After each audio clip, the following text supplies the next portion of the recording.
Allow me to reintroduce myself.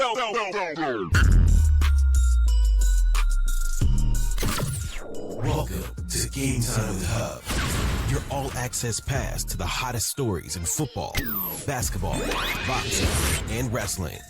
Whether it's game-winning touchdowns, buzzer beaters, knockout punches, or jaw-dropping suplexes, we've got it all covered.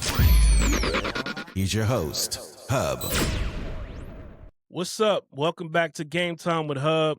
We're sitting pretty at 92, 42-1 on this NFL season. Last week had a 10-4 heater.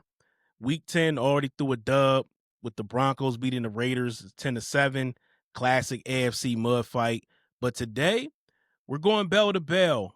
Berlin breakfast ball, a loaded 1 p.m. window, heavyweight tilts late, then so far under the lights in a frozen Lambeau on Monday Night Football. Here's what I'm tracking from the jump. We've got strength-on-strength matchups, number one scoring offense versus the top-tier passing defense, quarterback storylines, got some vets proving it, some young quarterbacks growing up fast, and weather lurking in a couple outdoor spots that could turn passing scripts into trench wars. Some teams are chasing momentum, some are protecting it, and a few coaches are playing chess with brand new pieces after the trade deadline. Berlin sets the tone for us today. Can Atlanta's back end hold while Jonathan Taylor hammers away? And does Indy unleash Sauce Gardner right away on Drake London? In the early wave, it's identity football. Carolina trying to bully the Saints on the ground. Chicago's looking to snow globe the Giants. And Buffalo bringing that Josh Allen versus Miami voodoo one more time. Drake May versus Baker Mayfield could be the game of the week. Middle of the slate, we're talking defensive puzzles. D'Amico Ryan's front for Jacksonville's to solve. Brian Flores throwing looks at Lamar Jackson. And Cleveland's unit trying to drag the game where they want it. In the late window, it's going to turn a little cinematic. Got Seattle's defense playing closer. McVay versus Shanahan with razor-thin margins. And Detroit hunting a bounce back with explosive plays. Then it's primetime pressure with Justin Herbert taking punches behind the patch line while Pittsburgh front smells blood. And Monday is all situational mastery, Sirianni off a bye, low turnover Eagles, and the Packers team that has to win early downs to avoid the tush push on a third and a yard. If you rode with me last week, you know the vibe. Numbers first, vibes confirmed, seats kept, season meters at 92, 42-1, and we're aiming up. Buckle up that chin strap because from Berlin to the Bay to Lambeau, we're about to call it like we play it. Aggressive, precise, and loud. You already know what time it is. It's game time. All right. Starting off in Berlin, Germany, 9:30 a.m. Eastern time on Sunday morning. Olympic Stadium's going to be rocking. Got the Falcons at 3-5 versus the Indianapolis Colts at 7-2. Atlanta's defense is stingy by yardage. They're top four, 282.5 yards per game, and particularly well structured on the back end, but they've been soft against the run. Bottom 10 versus designed runs, that's a minus .03 EPA. Indy brings the league's number one scoring offense in a healthy Jonathan Taylor, that exact hammer that stresses Atlanta's weak spot. On the trade front, Sauce Gardner landed in Indy, a huge fit. Expect defensive coordinator Lou Anarumo to decide early if Sauce shadows Drake London, which in turn frees bracket help on Kyle Pitts Sr. Meanwhile, Michael Penix Jr. comes off a career-high 3 touchdowns in Week 9 versus New England, but he hasn't stacked back-to-back multiple TD games yet. This is a big composure test across the pond. My keys in this one, number one, run leverage and edges. Indy zone duo mix with JT forces downhill tackling. If Atlanta needs extra help, glance routes open behind it. Number two, top offense versus top pass defense trend. The number one scoring offense have won 10 of the last 11 versus top-ranked pass defenses since 2007.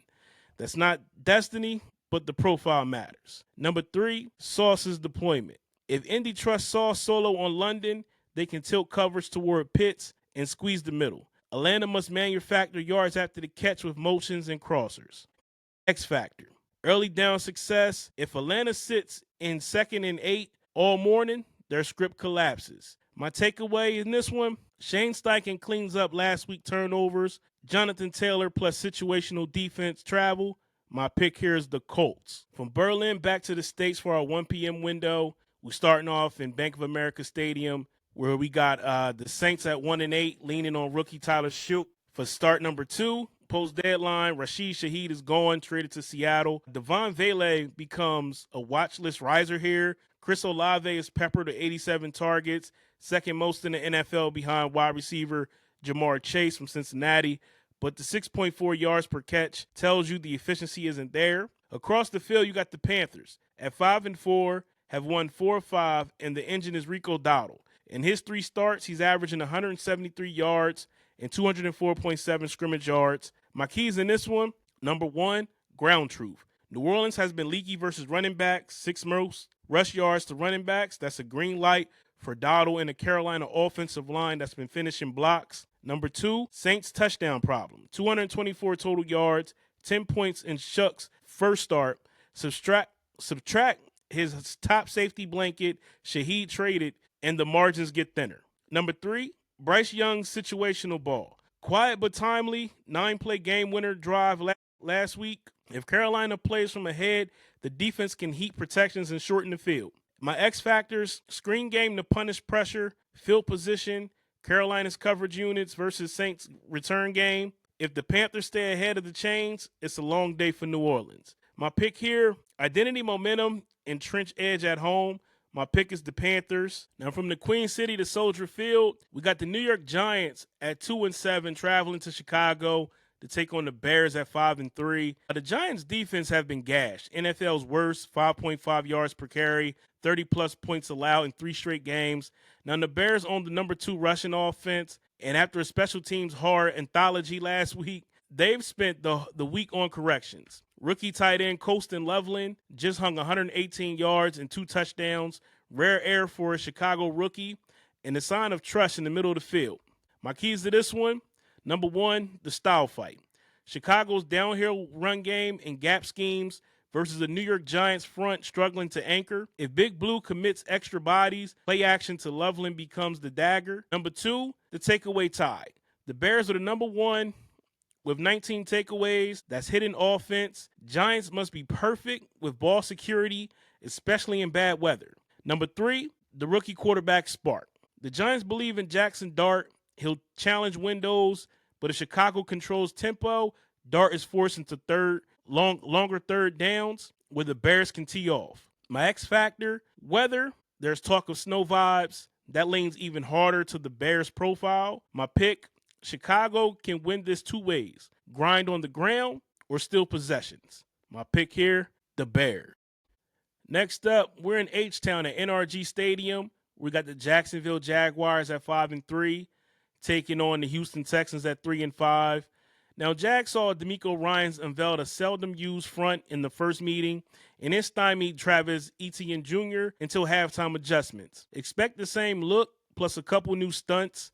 Texans start Davis Mills with C.J. Stroud in concussion protocol. Mills got a record of 5-19-1 as a starter. The Jags add Jacoby Myers, good pickup for them. But Brian Thomas Jr. is out. That matters for spacing. My keys in this one, number 1, early down answers. If Jacksonville can't get ETN going, you're asking Trevor Lawrence, who's sitting under 7 yards per attempt pace, to win outside structure. Number 2, Houston's defensive arc. They solidify since week 3. Expectation is discipline, run fits, and safe halves to keep explosives capped. Number 3, the backup plan. Davis Mills with a full week is better than Mills being cold, but Houston still wants this game in the teens to the low 20s. The X factor here, field position and hidden yardage. If Houston's defense steals a possession or sets up a short field once or twice, that might be the whole game. My pick here, trust the hotter defense at home in a low margin spot. My pick is the Texans. From H-Town to Miami, we're at Hard Rock Stadium. We got the Miami Dolphins at 2-7, welcoming in their AFC East rival, the Buffalo Bills at 6-2. Now, Buffalo with Josh Allen are a Miami problem. 32.5 points per game across 15 starts versus the Dolphins. 5th highest by any quarterback versus one opponent in the Super Bowl era. He's also scored 2 rushing TDs in back-to-back games. And Miami has allowed 4 quarterback rush TDs, second most in the league. Dolphins are struggling with giveaways. Tua sits at 11 interceptions. That's tied for the NFL high. And another puts him on Chad Henne's 2010 pace through 10 weeks. My keys in this one is, number 1, McDermott era dominance. 16-2 versus Miami. Scheme, familiarity, plus quarterback advantage. Number 2, if James Cook is limited, you still have design runs, quarterback power, and vertical ISO matchups against a banged-up secondary. And number 3, Miami's answers. Motion, breakers, and quick game to avoid negative plays, but if they chase, mistakes mount. My X factor in this one, red zone execution, Buffalo's ability to finish drives, removes any comeback math. My takeaway in this one, this isn't the flat spot. My pick, I'm rolling with the Mafia. I got the Bills. Next up, we're in Minnesota, US Bank Stadium. Got the Minnesota Vikings at 4-4, welcoming in the Baltimore Ravens at 3-5. Now, the Ravens weaponized Mark Andrews, who needs 18 yards to top Baltimore's all-time receiving list. The defense is peaking. Only one pass TD allowed in the last 3 games. The Vikings, with Brian Flores, have history with Lamar Jackson. Back in 2021, Miami blitzed 52.1% of his dropbacks and held Baltimore to 10 offensive points. But in 2025, Minnesota's worst defensive days came with their highest blitz rates. J.J. McCarthy is growing, and with the Ravens defense sitting at just 11 sacks, he might have some time in the backfield. My keys to this one, number 1, the blitz question. Heat Lamar, and you risk explosives. Sit back, and Derrick Henry plus Andrews grind you down. Number 2, pocket patience. If JJ stays on schedule, Justin Jefferson, Jordan Addison can tilt the leverage here. Number 3, situational chess. Third and mediums, Baltimore's creepers versus Minnesota's empty checks. My X factor here, the QB run game. Lamar's legs change red zone math, even when passing windows are tight. My takeaway, in a close call, trust the 2-time MVP in the fourth quarter. My pick here is the Ravens. We're off the MetLife Stadium. We got the 1-7 New York Jets welcoming in the 2-6 Cleveland Browns. And the Browns hand play calling to Tommy Rees after the bye. Fresh sequencing for an offense at 15.8 points per game. The Jets are 1-8 in their last 9 after a bye. And just traded Sauce Gardner and Quinnen Williams. Wow, no interceptions all season for this defense. The only team with that goose egg. My keys in this one, number 1, the defense carries. Myles Garrett sets the edges. Denzel Ward squeezes the windows. Jets offense sits bottom tier in EPA. That's expected points added for those that don't know. Per play. Number 2, the Browns ask on offense. Dylan Gabriel doesn't need hero ball. 2 explosive plays plus no giveaways equals a winning script here. Number 3, the Jets mindset. With cornerstone defenders moved, it's about evaluation. Effort will be there, but explosive talent is down. My X factors, special teams and short fields. Cleveland thrives when the field shrinks. My takeaway, lean on the unit that you can count on. In this case, the dog pound. You got to roll with the Browns, man. That's my pick. Next up, we're headed to Tampa, which might be the game of the week here. We have Raymond James Stadium. We got the 6-2 Tampa Bay Buccaneers taking on the 7-2 New England Patriots. Now, the Patriots are smoking. 6 straight wins. Drake May has 200-plus yards and 100-plus passer rating in 8 straight games, tying the in-season streak NFL record. On defense, no running back has reached 50 yards versus New England all year. It's a historic start. Kayshon Boutte is out, thinning the wide receiver rotation for New England. Now, the Buccaneers, they're coming off a bye. Baker wasn't sharp before it, and the offense still isn't at full health, but the rest matters here. My keys to this one, number 1, run wall meets run wall. If Tampa's front forces New England into a pass-only script, can May author another clean game on the road? Number 2, explosives versus attrition. With Boutte down, New England needs answers from their other targets. Tampa needs to cash red zone trips. Field goals won't cut it. And number 3, situational ball. 3rd down in 2 minutes. Veteran home team off a bye has the edge in crowd and cadence. My X factor here, hitting yardage on returns. The first takeaway likely swings a possession game here. My pick here, tight. This game is a show me game for New England for me. You get through this game, then yeah, I believe. But I got to lean the home team here, Tampa Bay, in a 1-score grinder. I'm taking the Bucs. Let's take a trip to the Pacific Northwest up in Seattle, where the 6-2 Seattle Seahawks welcoming in the 3-5 Arizona Cardinals, NFC West divisional game here. Now, the Cardinals ride with Jacoby Brissett while Kyler Murray sits on IR, In Brissett's 3 starts, 300-plus total yards, 25-plus points per game. They're 1-2. Seattle just flexed on Washington cross-country and added Rashid Shaheed. Definitely a good pickup for them.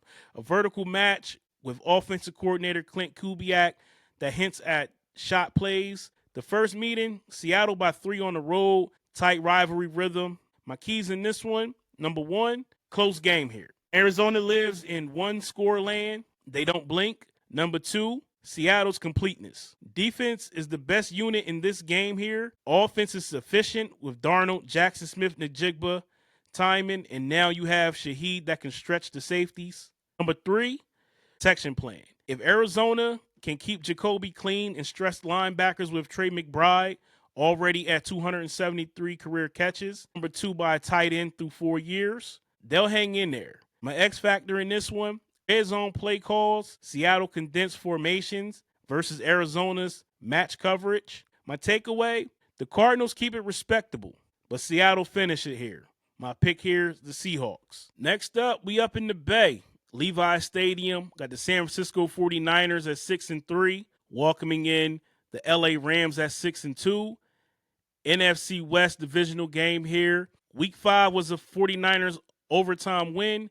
The 8th McVay-Shanahan game decided by 3 points or fewer. Christian McCaffrey has 100-plus scrimmage yards in 8 of 9 games this year, which is 2 more than any other player in the NFL. San Francisco is 3-0 in the West, but attrition is real.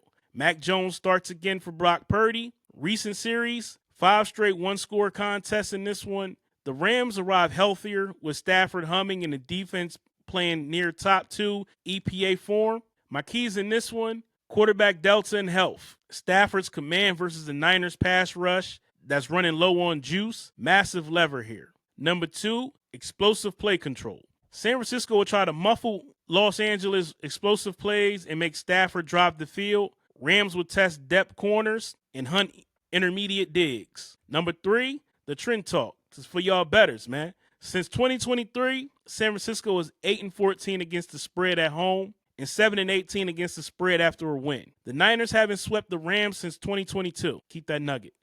My X factor in this one, 3rd and 5 play calls. McVay's mesh dagger versus San Francisco's quarter adjustments decide 2 to 3 critical snaps here. My takeaway, health plus quarterback plus defensive form tilt for LA here. My pick here, this might be the game where I might be like, this is that one game that I should have just stuck with my gut. You know what I mean? But I'm picking the Rams. We're headed back to the East Coast and over Maryland, Northwest Stadium. We got the Washington Commanders at 3-6, taking on the Detroit Lions at 5-3. Now, the Lions are seeking some revenge from last year's playoff shocker, 45-31. And the Lions are still looking for that offensive identity here. They're explosive, but inefficient. The Commanders simplifying their defensive play calls, moving defensive coordinator Joe Witt Jr. to the sideline for energy and better communication during the game. But the results are tough. 3 straight 20-plus point losses, tied for the most 20-plus yard pass plays allowed. And Marcus Mariota starting over Jaden Daniels, who's out with a dislocated elbow. Terry McLaurin is still out with a quad injury. And can I just mention this about Jaden Daniels? I'm glad that Dan Quinn has taken the rap for this, that leaving him in the game. He had no business being in that game. Them starters had no business being in that game that late. That game was practically over. At halftime, you could have pulled them guys like in the 3rd quarter or whatever, but you keep putting him out there in these situations, man. It's looking real RG3-ish out there. If y'all know what I'm talking about, when he got hurt for being in the game that he had no business being in. But back to this game, though, man. My keys to this one, look. Number 1, Detroit's bounce pattern. They haven't lost back-to-back regular season games in 3 years, and average beating opponents by 16+. The week after a loss, expect this to be a beating. Number 2, protection and spacing. With Sewell good to go and Decker trending, Detroit can go back to their play action and middle field digs. Number 3, Washington's recipe. Needs explosives plus takeaways to keep pace. Hard to script with injuries in recent form. My X factors here, early 2-score pressure. If Detroit jumps ahead, Washington's cover bust can snowball. My takeaway and pick, I already kind of gave it to y'all. It's a mismatch in stability and finishing. I feel like the Lions are going to punish Washington here. My pick here is the Lions. Now we close Sunday's slate with Sunday Night Football, NBC, SoFi Stadium. We got the LA Chargers at 6-3, welcoming in the Pittsburgh Steelers at 5-3. Now the Steelers simplified the back end versus Indy last week, 5 takeaways, and now get Jalen Ramsey and Kyle Duggar as safety with a full practice week at those spots. The Chargers are duct taping the offensive line. Slater and Joe Alt is out. Trevor Penning acquired to steady things here. Justin Herbert is a warrior, though. 28 sacks, third most in the league. He's been hit 80 times. That's the most in the league. And still ranks third in scramble yards at 264. His defense is quietly excellent. 6 in yards allowed. Third versus the pass and second in passer rating allowed. My keys to this one is, number 1, pass rush pressure cooker. Pittsburgh is third in sacks, second in QB hits. Mismatch versus patchwork tackles. Number 2, Rodgers rhythm versus LA coverage. 6 straight 95-plus rating games. Steelers must finish red zone trips because LA won't gift explosive plays. Number 3, end game. The Chargers have won 4 straight primetime games. Herbert late magic is real. My X factor here, field goals versus touchdowns. This likely swings on a single red zone sequence or strip sack. My pick here, defense travels, press the front 7 in a 1-score tilt. My pick is the Steelers. Now let's wrap up Week 10, Monday Night Football, Lambeau Field. We got the 5-2-1 Green Bay Packers welcoming in the 6-2 Philadelphia Eagles. And the Eagles get Jalen Phillips to juice a pass rush, tied 25th in sacks with 16. Nolan Smith Jr. and Brandon Graham could also help here. The Green Bay Packers still talk about the tush push, but they've got to stop it on Monday night. Last time Jordan Love saw Philly, he tossed 3 interceptions. Now he's without Tucker Kraft, torn ACL. Philly's offense just churned 276 rushing yards in their last game, and this stat for Philly is massive. Only 3 turnovers all season, fewest in the league, and tied franchise low through 8 games. My keys to this one, number 1, the bye boost. Nick Sirianni's Eagles are undefeated off a bye. Expect sharp scripted series. Number 2, Green Bay's run defense wobbles. 5 yards per carry allowed over the last 2 games. Saquon Barkley can recreate last week's pain caused by the Panthers running back Rico Dowdle here. Number 3, situational mastery. Eagles' low turnover profile suffocates upset paths. X factor, short yardage. Eagles will run a tush push. Green Bay must win on first down to avoid it. My takeaway, November Eagles, all they do is ball. They're 7-0 since 2023. So my pick here is the Eagles. Now that's the slate. Week 10 pick recap. Got Colts, Panthers, Bears, Texans, Bills, Ravens, Browns, Buccaneers, Seahawks, Rams, Steelers, and Eagles. We are 92, 42-1 on the season and counting. If you rocking with me, rate and review the pod. Subscribe on YouTube at Game Time with Hubb. Follow on TikTok, Instagram, Facebook at Game Time with Hubb. Drop your locks in the comments. Keeping those receipts, and you already know what time it is. It's game time. Peace. Thanks for checking out this episode of Game Time with Hubb. Make sure you like and subscribe on your favorite podcast platform so that you never miss Game Time action. See you next time.